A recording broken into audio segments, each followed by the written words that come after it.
We are sponsored by a Korean Tottenham Hotspur fan who wishes for all Koreans and the rest of the world to visit and discover Singapore. Email Kelly for an introduction to Singapore at jrjinsingapore@gmail.com.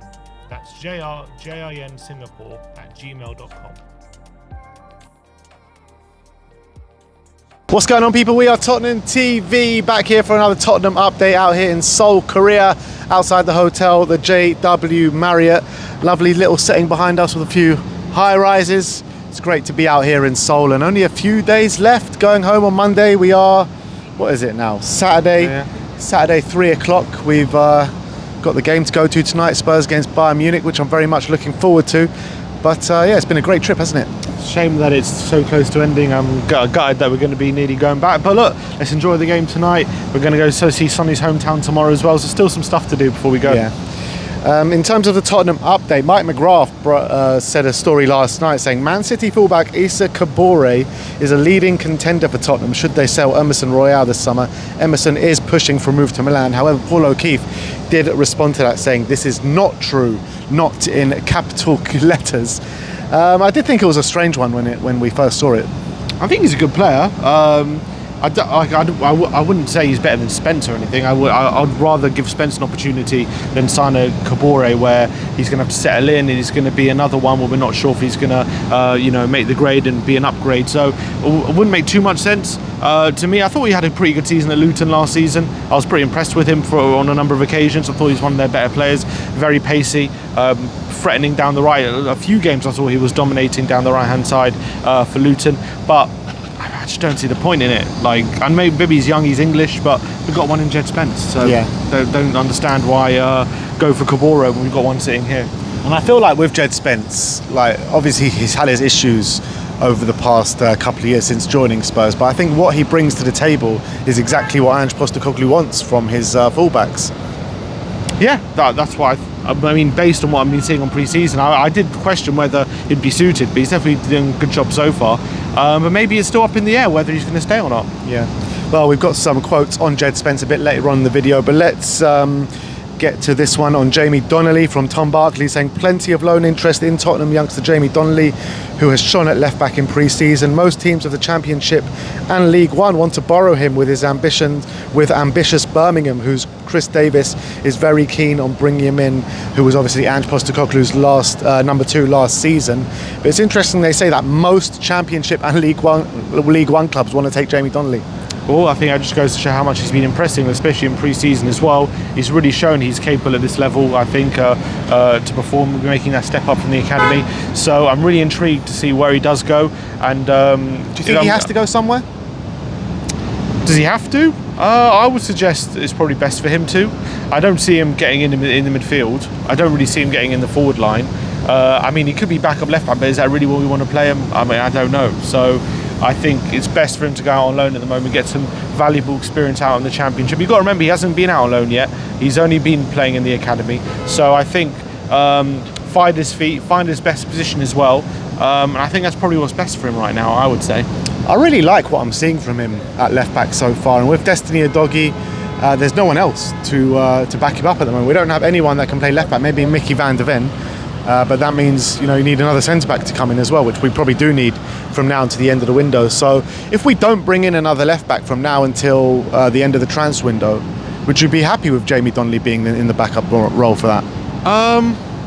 Based on what I've seen, he looks good, but obviously, it's not the biggest, it's not the hardest test. It's going to have a lot, you're playing against quality wingers week in, week out. Haven't really seen that too much. Well, I guess tonight will be a big showing of what he can do there against quality opposition. We'll see if he starts tonight in the left back role, but I don't know. But the qualities that he has, though, his qualities on the ball.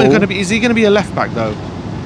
Is he going to be a left back in this? Like I keep saying, a left back in this system is not an orthodox left back. A left back in this system is very high up the pitch. You need to use your quality on the ball, and and I think Jamie Donley has that in abundance. Right, but I still don't think that's going to be his position long term. Long term, no. So I don't know. Still think if this is a key stage of his development. I don't know if will want him playing in this position for a whole season. Where it's much better getting him alone, play him in the attacking areas. But he is playing in the attacking areas at left back. Yes, but he's going to have to do a lot of defending, and he's going to have to yes, he's when we're on the ball, he's going to be getting in those positions, of course, but he's still going to be, first and foremost, he's a left back, and if we get caught out in that position, he's taking responsibility for that. And I don't know if that's great for his development, to put him in that kind of situation where if he goes out on loan, he's going to be playing in the position where, you know, that's better for his development, where we see him long term, in my opinion. Yeah, I guess it depends where Ange Postecoglou does see him in long term, but I just feel like the qualities that is needed in an Ange Postecoglou system in that position is completely suited to him, like completely suited to him. And I think he's actually good enough for the defensive side of the game as well, where, you know, he's very tenacious, he likes to put himself about, and he's actually not a bad defensive player as well. So I think he's got all the qualities for it. I think when you're coming up against Premier League wingers, it's a completely different kettle of fish, and I think he might get found out of it. Next up, we're going to talk about Eberechi Eze once again. Gary Jacobs says that although Tottenham like Eze, Palace want the bulk of the transfer fee up front, which has complicated any possible move across London, which I think we've known for some time. Yeah, and that's obviously what's holding up the deal, or definitely what's preventing Tottenham from really forcing this deal through. Obviously, we want it to happen. We love Eze. We think he's a great player. I don't think this means the deal's dead, but maybe it's suggesting that we're going to, at the moment, we're not going to pursue a deal while the structure of the payments are like that, and maybe later in the window, Palace might ease their, maybe they'll ease their stance, but maybe they're not, because they just sold Elise, so there's no real reason for them to be desperate to sell Eze as well. So it is a complicated deal. He's a very important player for Crystal Palace, but I don't think the deal's dead. We'll have to wait and see how it develops. I think it is dead. I think it's dead. I don't think Spurs do this deal. I think we know how Spurs like to structure their finances, and in particular deals, they want it in their own terms, and Palace aren't going to be budging. So I think this deal's completely dead. I don't see a way that this deal happens at all. Depends about other targets that we get. How high Eze is on the list of our targets as well, and if the other targets don't work out, if we get a bit desperate, we might have to put the money up front. So we'll have to wait and see. Levy won't do it. I'm telling you now. There's no chance he does it. No chance. Let's talk about a publication called La Stampa, talk about Federico Chiesa, saying that Tottenham are in talks with Chiesa. Arsenal, Chelsea and Manchester United are also in talks with the forward. His agent is trying to establish which club will come forward with the most concrete offer at this stage, as there's been none so far. Again, every reliable source we've heard from suggests that we're not interested in Chiesa. Most unreliable ones are the ones suggesting that there's talks or interest, or even ones close to a deal, some suggested. I haven't really seen too many real, concrete, reliable sources saying Tottenham are definitely interested in Chiesa, and we're actually... Sorry about that, guys, but we just had to move because the camera overheated, way too hot out here, and all the equipment basically just failed. So we have to change locations. We're in front of this guy now. And yeah, I think we were just talking about Chiesa, and you were just saying how, you know, you never believed the story in the first place. Yeah, I just don't, based on the reports, all the reliable ones are not suggesting that anything's close or we're genuinely interested, or there's that much interest. And it seems to be a lot of unreliable reports, especially out of Italy, that are suggesting Tottenham are looking at him. So I don't really buy right now that Tottenham are looking at Chiesa, in my opinion. Let's move on to the big story, which is of Dominic Solanke.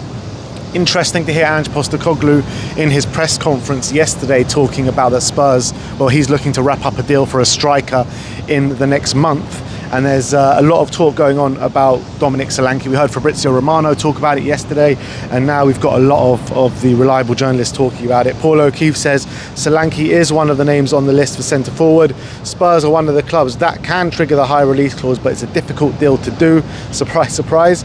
Alistair Gold says that Tottenham are understood to have Bournemouth's Dominic Solanke among their list of potential striker targets. Bournemouth are bracing themselves for a potential departure of Solanke this summer and have been looking at possible targets to replace him. Tottenham could potentially offer players in part exchange for Solanke if they were to make a move for him, with a number of players still looking for moves out of the clubs and others available on loan. Who's this one? This is from Gary Jacobs, says that Bournemouth do not want to sell Dominic Solanke, and it is unlikely that Tottenham would meet the release clause. Spurs have also monitored Jonathan David selling Richarlison, who has interest from Saudi Arabia, would open the door for another striker to arrive. So Alistair Gold and Paul O'Keefe obviously saying there is interest, he is on the list, but a difficult deal to do. Yeah, when it comes to these release clauses, especially 65 million, they're a reported release clause, and we have to pay the majority up front, or maybe even all of it up front to activate it. That's going to be very, very difficult to do, as we saw with the Eze deal potentially as well.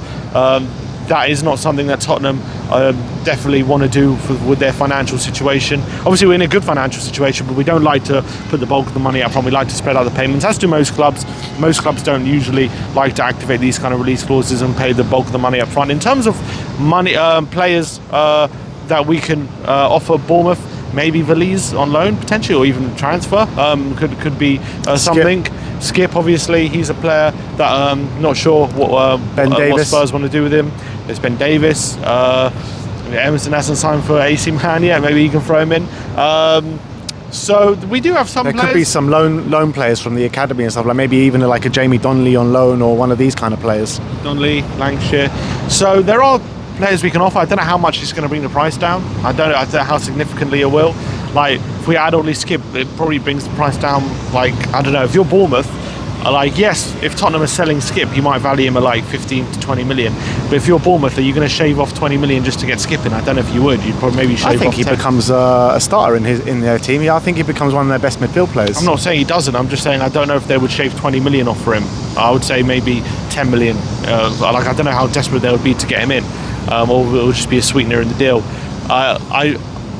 Look, I like Solanke. I said it before. I think he'd really fit the system. I think he's a really good penalty box striker, and he's really good at hold-up play as well. Very physical. He's a nightmare for a lot of defenders to deal with. Look, in this this market, 65 million for a striker who got 20 goals, 19 goals in the Premier League last season, it's not ridiculous money, but it's expensive considering the fact he's only really had one amazing season in the Premier League, and he has kind of struggled previously in the Premier League before that, albeit in the Championship. He hit a bucket load of goals. So, I don't know, I find it hard to see this deal getting done for 65 million. But I can understand why Tottenham are looking at him, because if you're looking at the striker market right now, there's not like loads of strikers who have great records at the moment on the market. So he's English, he's young, he's 25, so I can understand the interest, but whether Tottenham are going to activate that release clause, it's hard to imagine it. I don't think we activate the release clause, albeit we did spend 65 million on Richarlison. So if we can get him out the door for maybe close to that, or like, let's say between 50 and 60 million, maybe I can see Spurs splashing the boat out on a Dominic Solanke. Ange has said now, he's admitted that Tottenham are definitely looking at a striker. That is one position that we're looking to rectify between now and the end of the window. He even said this week or something like that. So this month, sorry. So we know that's a position we're looking at. And the striker market, as I say, is there's not tons. And you got Tony, you got Gyökeres, you got Solanke. I mean, if you're looking at that kind of profile, there's not like loads out there with great goal scoring records. You obviously Santiago Jimenez as well. Jimenez, that's been spoken about in the press. I mean, if you to sit down and think about it and look at the different leagues, I'm sure we can pick out many more strikers. But off the top of my head, I can't really think of any. No, strikers of that profile I'm talking about. Yeah. That's what I'm saying. I'm sure we can pick out. I'm sure there are a few, but there's not like ones who like who we're certain this is the guy, like he's going to come in and hit the ground running. Like, there's not loads with that kind of profile right now who I think would excite Tottenham fans too much in terms of the name. Well, we'll have to wait and see how this one progresses. But I think I'll be quite happy with Dominic Solanke coming in. I think he's a good player. I think he fits the mould perfectly. Experience in the Premier League shows he can get goals. I do think, a lot of people saying he's not better than Richarlison, but I actually think he fits what we need a lot more better than Richarlison. And if we, like I said, if we can get him out for 50, 55 million, bring a Solanke in for 60, 65, I think that would be a good deal to do. I really do, but can I see Spurs meeting that release clause if Richarlison doesn't go? No chance. But if we're looking at a striker, is that regardless of Richarlison leaving or not? If that's what Ange is saying, and if it is regardless, surely we're going to have to spend that amount of money whether he stays or not. Yeah, we're not going to sign a striker for 20 million, are we? Unless it's Jonathan David. Yeah, maybe Jonathan David. Maybe it is the case of if Richarlison stays, it's Jonathan David. If Richarlison goes, then we're going to have to splash the boat out a little bit more. If we're looking for a striker, and that's one of our priorities, there's no reason to not sign him for big money, even if Richarlison's still here, in my opinion. Yeah, your opinion could be well and valid, but this is Tottenham Hotspur you're talking about. Yeah, but we have a budget, right? We have a budget for this window. We've only spent money on Gray at the moment. Surely there's money set aside I would hope for so. a big player. I would think hope there so. is. No, surely there is. Like we haven't gone into this window like without any budget for any big players. I would hope so, but at the beginning of the window, everyone was like, yeah, we're going for Eberechi Eze. He's our main target of the window, and we've balked at the kind of way that they want to structure the deal, and it looks like we don't want to go for him anymore. Dominic Solanke has been there throughout the whole window. If we were so interested in him and we want to splash that kind of money, why haven't we got him in already? He's been sitting there, not at the Euros. Like the excuse for the whole, maybe it's not the excuse within the club, but the excuse from the fans and everything like that was saying we haven't done deals because it's been the Euros, because it's been this, because it's been that. He's been sitting there for this whole time. Why haven't we done a deal then? If he's so high up on our list. I never said he was. I'm just saying, my point is, regardless of whether Richarlison leaves or not, there should be money set aside for a big money transfer of at least 60 million, I would think. So I don't know if any big income is relying on Richarlison leaving. But like, even like if Richarlison does stay, you've got Richarlison. Kulusevski's been used in the 9. Is he like what is the plan? Are we going to go in with like 3 strikers? Is there enough space for another striker if Richarlison stays? I don't know, but why would you say we're looking for a striker if Richarlison's here unless he's definitely leaving? We don't know if he's definitely leaving. Well, maybe that's the case. Well, I would assume that Ange would only say that if we're looking for a striker, regardless of whether Richarlison's leaving or not. Otherwise, there's no need to say that, unless he is definitely leaving. But I don't know if that's the case. So he might be. Maybe that is the case. But just judging, I'm just trying to get into Ange's head. I don't think he publicly says that. Unless he's willing to sign a striker regardless of whether Richarlison leaves or not. Obviously, we're not privy to conversation that goes on behind closed doors. We don't know what they're thinking about of Richarlison, and I think that's a key factor in trying to get into Ange's head of what they want to do with Richarlison. So I think it's hard to say. Obviously, I don't know exactly what he's thinking. I'm just trying to, predict, kind of think, and that's what I think. In my opinion, I think the plan is to sell Richarlison this summer. I really believe that's the plan. And I know Richarlison's come out at the early stages of the window saying all the talks that you hear is rubbish and I want to stay and I'm going to be here next season. But I got a feeling they are trying to sell him. Yeah, well, he might well be. I'm not saying they're not. I'm just saying, my only point is, if we're looking for a striker and I'm just saying, well, that's one of our priorities, then bringing one in shouldn't depend on selling Richarlison. And that's all I'm saying. Okay. And next up, we're going to talk about these Ange Postecoglou comments on Jed Spence. And he says, Jed's here, he's a Spurs player, he's a very good player who fits into our football, so it's about him, and so it's about as much as it is about me making a decision. As you see right now, he's been very good in pre-season, he's been very good on the tour, he's impressed all the coaches, not just myself. For some of them, it's the first time they've worked with him and they've been really impressed with him. Maybe he's learned a couple of things over the last couple of years about himself, and hopefully he can sort of bear that fruit for us. So I think that's really positive and really interesting insight into Jed Spence from Ange Postecoglou. Yeah, that's really, really good to hear. It's really good that he's been great outside of just being on the pitch as well, because that's really important, especially with the reported attitude problems that other people have commented or reported on with Jed Spence. So it seems as though maybe he's maturing a bit, or maybe he's not being late or whatever the problem was before. He seems to be rectifying that. So that's really great. He does say there it's about him making a decision. So clearly that decision hasn't been made yet. But we'll have to, at the moment, I think it sounds like they're leaning towards keeping him, and it sounds very likely he's going to stay. But it sounds like it's not a complete foregone conclusion just yet. I feel like if it gets to the start of the season and he's still like in this same morale, in this same attitude, and I think he will keep him. I think everything's leading towards him staying at Spurs now. Yeah, well, it makes sense if he's there and he's an option, and say you can save us going out and buying a fullback when there's one sitting in our squad who's got potential to play in this system as well. So if he's available and he can play and he's English, he's young and he's capable, then why not? Last but not least, we're going to talk about quotes from Cuti Romero, and it's worth noting as well, Ange Postecoglou said in his press conference, Romero, Lo Celso, Bentancur, was there any players in the Euros that were, and Van der Ven are all going to be back at Hotspur Way this week. The players do fly back but I believe tomorrow from Korea to London, and then they build up in another friendly against Bayern Munich at the Tottenham Hotspur Stadium, and it's very likely all those players will be involved in that game.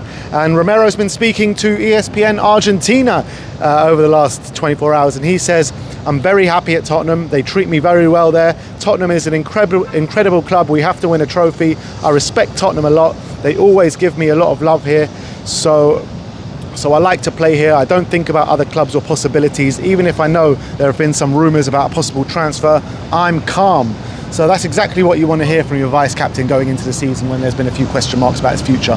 Yeah, and I think he sees a lot of the stuff, because I remember when he pulled out, when he obviously, that whole situation with the Argentina national team and people were accusing him of, you know, favouring Argentina over Tottenham and stuff like that.